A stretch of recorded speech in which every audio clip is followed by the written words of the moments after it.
As Vice President of the Global Youth Diplomacy, on behalf of the organizers, it is my honor to introduce our prestigious guests. His Excellency Ambassador Balázs Bokor, Deputy Head of Department for Africa and the Middle East from the Ministry of Foreign Affairs.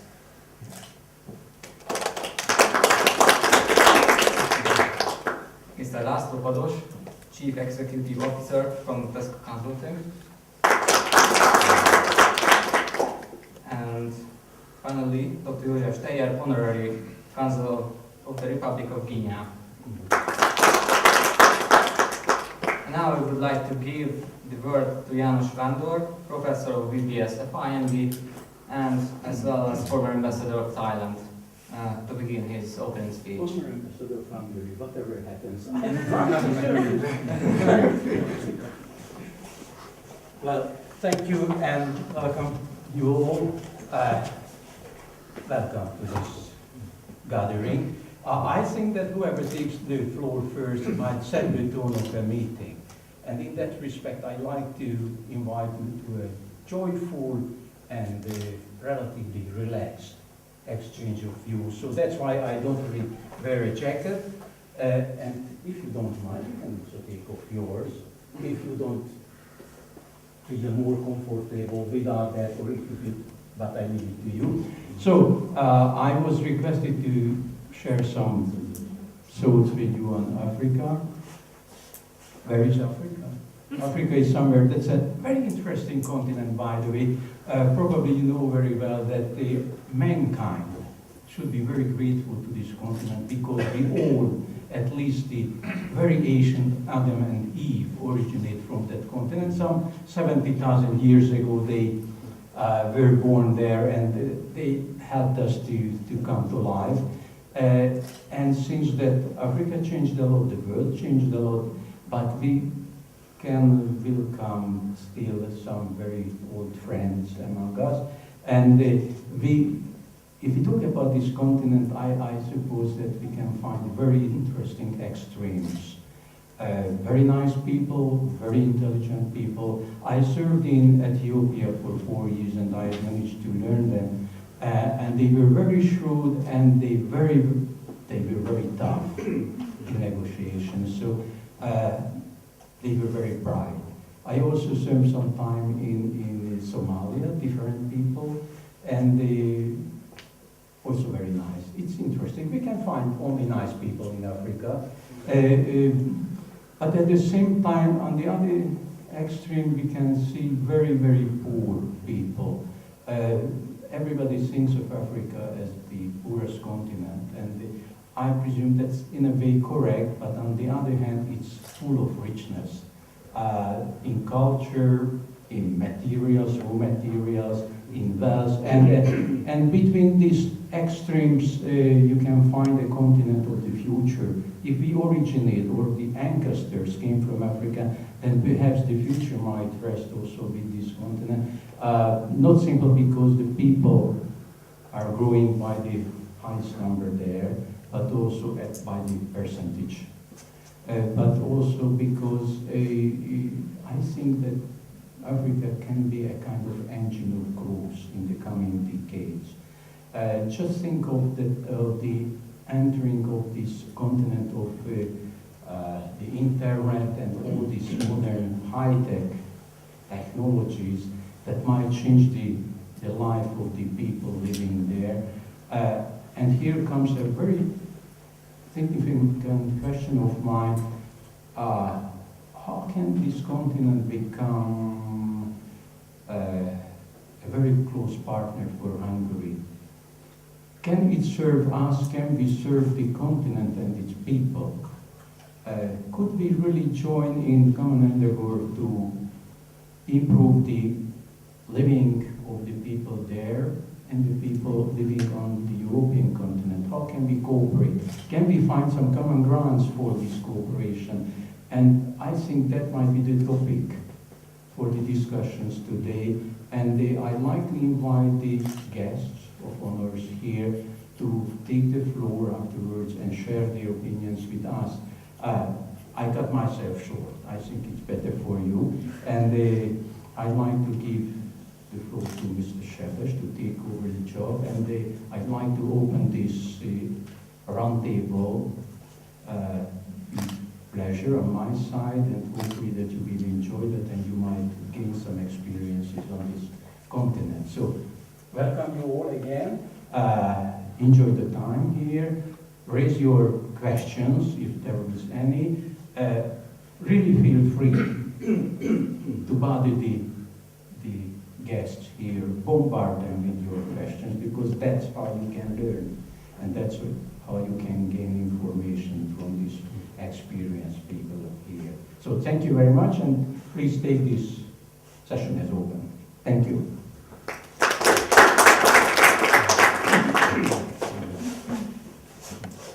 Good evening. So when we first thought about this evening, we thought that we'd want to make the audience a bigger part of this event as our guests, or at least, a significant part of the event, which means, on one hand, that this is not an extremely formal occasion. So if you feel that you have any questions, please do go ahead and ask. And on the other hand, it means that we picked a rather generalized topic. It's a huge topic to cover in a single event. So you need to steer the conversation with your questions towards something that you are in fact interested in. Otherwise, we might just talk about things that we are interested in, and the two things might not collide. So with that being said, I would like to ask our guests to briefly introduce themselves.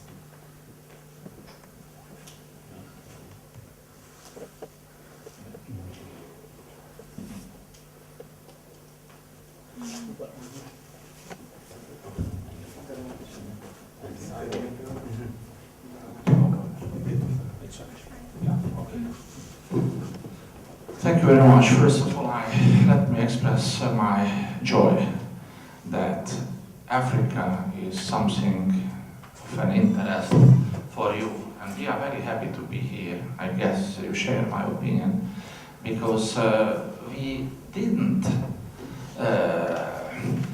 direct our attention toward Africa in the last 2 decades, let's say like that, especially after the change of regime in 1990. So I am dealing now in the foreign ministry since 1981 with a certain geographical region. That's what we call now the Department of Africa and the Middle East. So all African countries, all Arab countries, including of course Northern Arab, Israel and Iran also. So I am Deputy Director General at the moment for this department, but I served as ambassador to Syria, to Lebanon, to Jordan and to Cyprus. Lately I was Consul General to Los Angeles, which is a totally different thing. But the most important point, which is a contact point for today's discussion, that last year, 2013 in June, we had a very, very good event taking place in Budapest, the Budapest Africa Forum. If you are interested, maybe we will send you more of this booklet. That was really the ignition point for our activity now. So we will talk about this, I guess. So now I cut it short, and I give the floor to the other two gentlemen to introduce themselves. My name is László Bodos, and I have a bad news. I do not represent the big, the giant Tesco. I represent the small, old Tesco. When we met first in the corridor, our friend from Ethiopia stopped smiling when he has realized that I'm not coming from the British Tesco. You must know, you are young, that the British Tesco was founded in 1920 by a Jewish couple in London. It was a very, very small shop. And today, this company became really a multinational giant, making more than 100 billion euros turnover a year. So the Hungarian Tesco, which I represent, was founded in 62, so 52 years ago. And we are very proud that we are still alive. Your generation does not know that that time there were about 40 foreign trading companies and 90% of these companies have disappeared.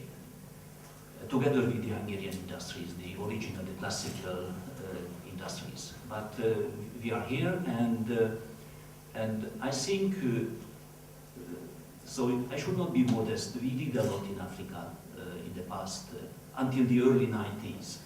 So we sent about 4,000 Hungarian experts to Africa, and we have received about 4,000 young Africans for different kinds of program, education, training programs in the health, transport, water, etc., etc.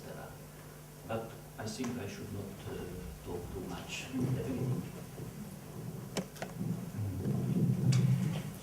Good afternoon, dear friends. I'm Dr. Steyer, Josef Steyer, and I spent my childhood in Africa, Guinea. So I got a very close relation to the continent. And after finishing the university here in Budapest, Corvinus, the former University of Economics, Karl Marx, then I continued developed my relation with Africa, with the continent.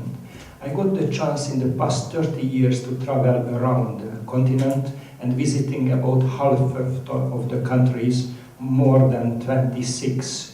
I was present on different missions, both business, diplomatic mission, and also special aid programs. Just half a year ago, I got a very, very great challenge. The Guinea government requested me and requested the Hungarian government to nominate me as honorary consul of Guinea. And in August 2013, I got the consular documents. So I'm now officially representing one of the nicest countries of the continent, the Guinea Republic. As to the continent, I have a great vision. Fastest growing, in a way it is modelizing China. You may know that 20 years ago, even the best economic journalists did not believe in the upswing of the China economy. And you can see now they are competing with the United States. I would say Africa is modelizing the very same. Africa is among the fastest growing countries in a lot of respects. Africa is very rich in raw materials and renewable energies. Africa is a young continent. More than 2/3 of the population is below 40 years. So it's a very, very big human resource for the future and the migration danger for Europe. 2 weeks ago I was present, I was invited to the 5th Africa-European Summit in Brussels. And also I had a lunch with the Guinea President, Alpha Condé. We had a talk. And they expressed their wish to strengthen the relation between Europe and Africa. And it should be do so because China and India already tackling and forcing this contact, just providing infrastructural works and trying to take out the raw material. They are believing in our relation. They are ready to extend the contacts, but we have to find new approaches, new ways. We have to use innovation. We have to use old cultural heritages from which Tesco is one of the best representative, I'm strongly convinced. And also we have to market new idea. For example, we in my company and in my diplomatic mission, I'm working on a Green Sahara program, which is an integration of the possibility of new technologies and so-called bioenzymes. Let's make together the Sahara green again, because 100 million years ago it was already green, so we should modelize it again and do something great on the 9 million square kilometer. So Africa is a fantastic continent. Just ask us, we will try to answer and give our best to you, motivate you, but do something very seriously. Learn languages and use the relation among yourself through the informatic network. Okay? And we will help you. Thank you so much.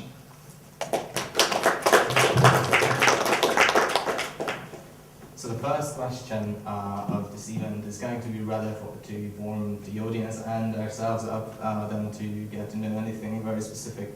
So we're here to get to know things about Africa, but I want to reverse the perspective just for a second and ask you that if you were to hop on a plane tomorrow morning and go to Africa and meet new people that you've never met before, and you had to introduce our country to them, what would you tell them? What would you recommend them? What is the bad and what is the good that you would want to advertise the country with? Well, this is a very good question, because my friend Mr. Steyer also told that you should market yourself. You should find markets, and to find markets you can do only if you show up, you give information on yourself. Well, we should say that Hungary, though it's a small country, but has a long-standing history. And what I think, apart from just singling out the results, the achievements, what Hungary and Hungarians reached in the decades, past decades or centuries, we can refer to certain points which is well known for the Africans. A lot of Hungarian companies, a lot of Hungarian innovation took place in the African continent. If you go from the north to the south, you find hospitals, stadiums from Algeria to Libya to Egypt. In Egypt, they call the speed train Magyari. So the name is Magyar. So it's very important. If we go down to the south, you find in countries from Angola to Mozambique, from Ethiopia to Nigeria, very important results made or created by Hungarian companies. This is very good because we intend to forget that from the 60s to the 70s or the early 80s, we were really successful in a lot of fields. You should not forget that we had exactly 12 embassies in the sub-Saharan Africa. So apart from the North African region before the change of regime, now we have 3. So that means that the attention is not proper from Hungary. So definitely we cannot wait from the Africans to look for Hungary if we don't show up and we don't prove our presence. So definitely it's enough to say some words in Hungarian, in South Sudan, where the president of the parliament speaks Hungarian as we speak because he studied here, or in Algeria, the former minister of agriculture speaks Hungarian like we speak, or in Egypt, a lot of people, or in Angola, or in South Africa, also the president of the parliament. So we can list how many students were here from African countries. So this is something we should not forget, and we should use them as ambassadors of Hungary there, and to link with them and to go on in the path or in the footsteps of our long-standing relation with Africa. And it will be good if we manage to do that. Yes, but these people are today in their 50s or in their 60s. So really, if we are still sleeping, they will disappear from the scene, and we will miss this ambassador. And you are absolutely right. They are very proud to having passed years in Hungary. I would like to mention, I think you touched a very important issue, the brand, the brand value. Once upon a time we had really many brands well known in Africa, and not only in Africa but worldwide. We should not forget that, for instance, in the case of Apple, the value of the company is about $400 billion. And the highest asset in the company is the brand value. It's about 180 billion. So maybe it's very difficult to imagine. It is true, but it's correct. Or just take a look at Coca-Cola. All the factories which are in operation worldwide, so the value of these factories is less than the brand. So the value of the Coca-Cola is about $70 billion, and just the two words Coca-Cola is about 40 billion. So we need to build up new brands. And I think so in Hungary, so you know much better than I do that we have a quite interesting economy. So we have the world of the multinational, and we have these companies are rich in capital, innovative, they have force to conquer international markets, but we do not have, and even the government has not too much influence on their operation. And we have the world of the small and medium-sized companies. They lack capital, they have no relationship outside, they do not speak languages. To penetrate a market, a distant market, a distant country, you have to be quite rich in capital. And I hope that in the coming years the government will help much more these small and medium-sized companies. Otherwise, there will be no chance. We mentioned, I think you mentioned, Mr. Steyer, that the GDP is growing very fast in Africa. I think in West Africa it's more than 7%. And you are learning economics, you know the rule of the 70. So if the economy will grow by 1%, you need 70 years to double the GDP. So in the case of Hungary, maybe you will be surprised. So if we will grow by 2%, which will be, in my opinion, very difficult to reach, so we shall need 35 years to double the GDP. So Africa, despite this spectacular growth, there are a lot of dramatic problems. The poverty, the extreme poverty is there, and lot of problems are there. In the past 25 years, about 400 million people died of reason related to poverty. 400 million people. Much more many than in the course of the 20th century, which were full of wars, civil wars and disasters.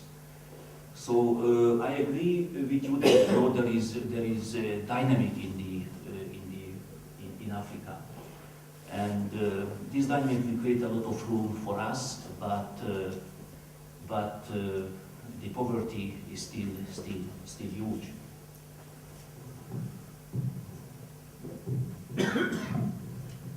Just a few interesting words about our connection to Africa.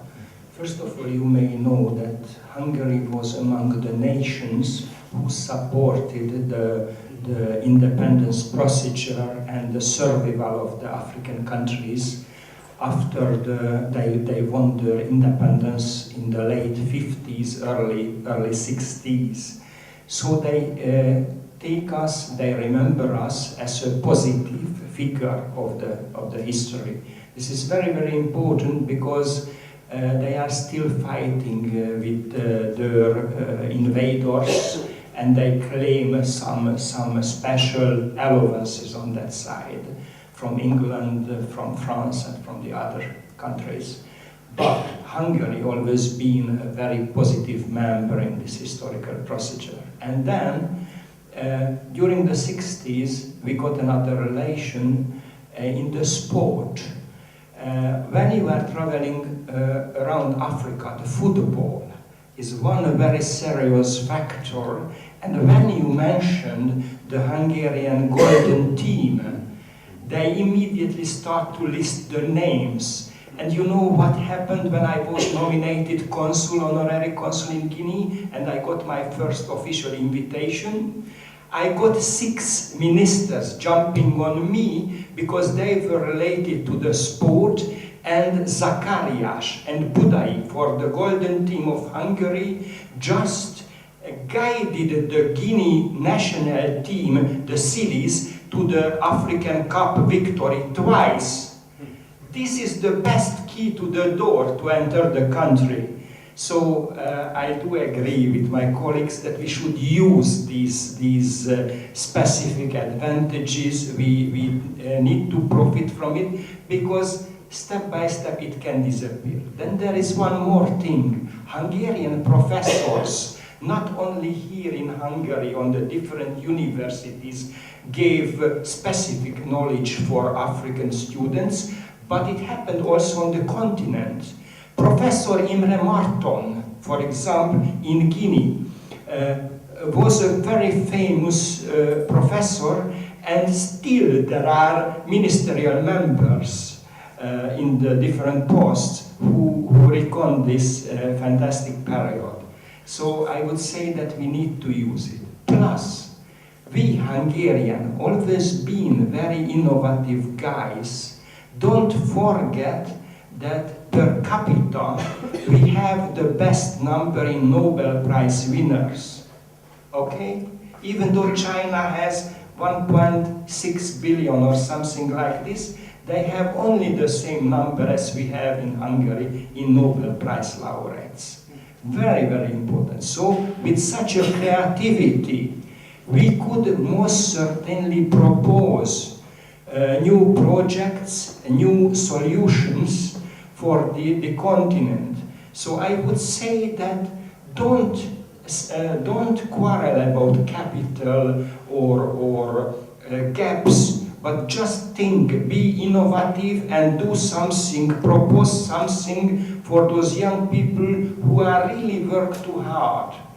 And if we do so, perhaps they will stay on the continent. Otherwise, we need to fight on migration problems, and we will have, against friends, we easily could get enemies, what I don't want to get so. So let's use the positive background and our mentality to profit from this relation. Thank you.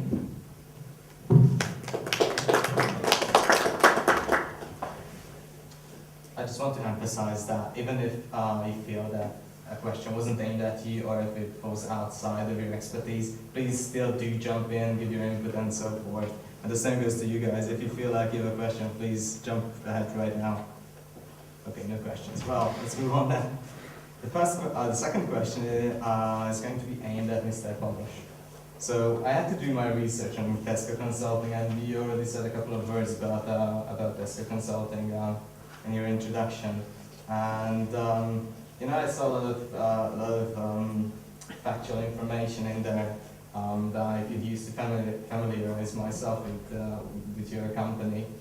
But one of the, well, we've already studied a bit into marketing, so one of the catchiest things I've seen on your webpage was, well, there's 2 things actually. The first one was that you were founded in 1962, so you've been around for a very long time. And the other thing was that 3 words stood out. You characterized Tesco Consulting as successful, confident, and knowledgeable. And I'd like to ask you, where does your confidence turn from?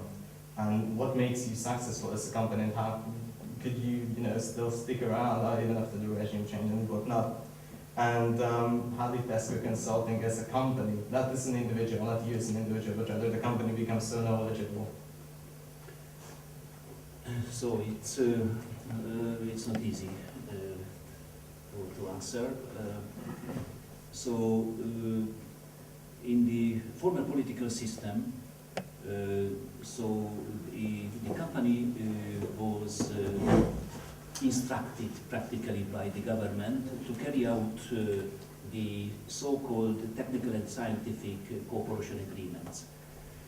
Hungary has had at that time such kind of agreements with 58 countries and with most of the African countries. So until the early 90s, we had experts, Hungarian experts. When I talk about TESCO, I talk about the Hungarian experts, medical doctors, engineers, scientists. So, and you could find Hungarian experts in 28 African countries. And we had 10, 15 embassies. 12 plus 5 with the, yeah. And when we have delegated these experts to Mozambique, to Angola, to Nigeria, in a few years later, we could send Hungarian companies. Then most of the companies were owned by the state.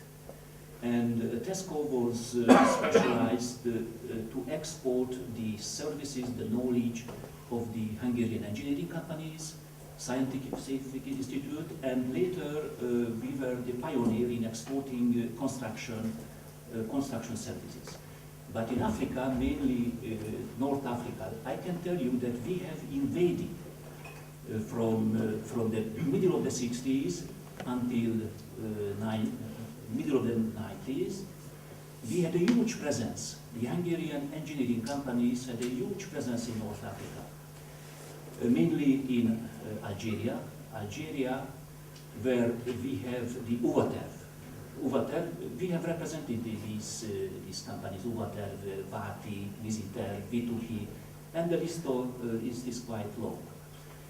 The case of Uvaterv has designed 2,000 kilometer road, 7 airports, military airports, bridges, and a lot of infrastructure, many other projects. Kösti was the first Hungarian engineering company which got a beautiful contract in the late 60s from Algeria. So we have started, just after the liberation of the country, we have started the negotiation with Mr. Ben Bella. He was the first president, and he has received the Hungarian delegation. But we signed the agreement during Boumediene, and it was a fantastic project. We made the design, and the French Cometra, the name of the French company was Cometra, built the company. Why I tell you this? Because Mr. Szijjártó, who is a fan of football, when he made his official visit maybe 2 months ago, he was invited to visit the stadium. And we were asked to make the reconstruction. It is like the Népstadion here in Budapest. And it was really remembered, and you are absolutely right. So in the memory of not only of the political leaders, but in the memory of the population, we are there. Visiter made 800 projects, water supply, irrigation, dams. The water supply of Algiers is secured by the dam which was conceived by Visiter, by the Hungarians. So it is always Hungary. We have sent 175 agricultural experts for 3 years to the western part of Algeria. And they did a miraculous job there. Always very well remembered. So I can tell you that there were times when the turnover of these engineering companies, so 40 to 50, sometimes 60% of turnover came from export. But we should not forget that that time these engineering companies were quite big. Uvaterv employed 2,000 engineers. Today it employs 100. Visiter employed 800 engineers. Today it's a micro company. So then, first of all, these engineering companies were quite strong, and also the foreign trading companies. Now, the new government calls them trading hubs. They want to build up the trading hubs. So we had quite strong financial force, and we could maintain permanent representations in these countries. We had Tesco as a company, and we were not the biggest foreign trading company. We had permanent representations with our own young. I was young when I started my career in Algeria. I was the managing director of our company there. I was 26. But in Algeria, so Tesco had permanent representation in 26 countries. You can imagine. And we were able to finance. But I have to tell you that in the very beginning, in the first year, we had to finance because you make loss. And I am sure that if we will repenetrate the African countries, we have to accept the fact that if we will not be ready to invest, to send our people, to set up joint venture company. It's not enough just to try to sell Hungarian products, but we have to initiate joint venture companies with local people. And I agree with you that the human aspect, the human capacity of Africa is unbelievable. So you can find brilliant engineers already there. You can find brilliant entrepreneurs.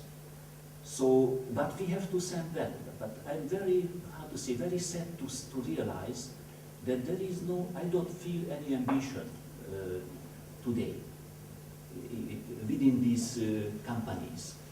So my generation, we were very motivated. For us to work outside the country, it was financially very important. After 4 years, when we came home, we could buy an apartment or a house.